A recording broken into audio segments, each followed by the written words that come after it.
This is a quick video tutorial of backflow device installation and testing for underground sprinkling systems, residential and light commercial.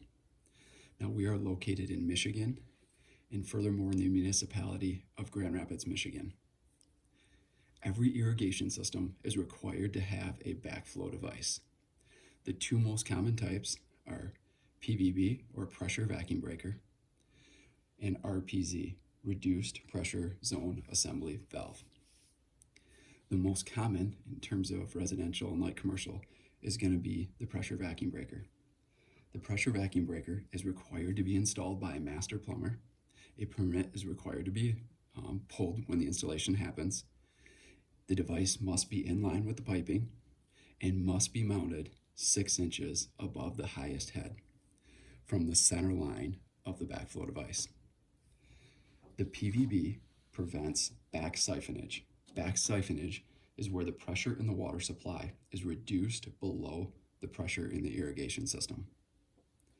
Now the next most common type is the RPZ, or reduced pressure zone assembly valve. Those are also required to be installed by a master plumber, and also a permit must be pulled. Now, when the permit is pulled, they record the serial number on these devices. The RPZ not only prevents back siphonage, it also prevents back pressure. Back pressure is where the pressure in the irrigation system is higher than the water supply pressure from the municipality. Now, the unique part about the RPZ is it actually can be installed below irrigation components. So it could be installed in the basement of a residence or commercial property. In terms of testing, the Michigan Safe Water Drinking Act, or Michigan Plumbing Code, requires that backflow devices be tested and inspected.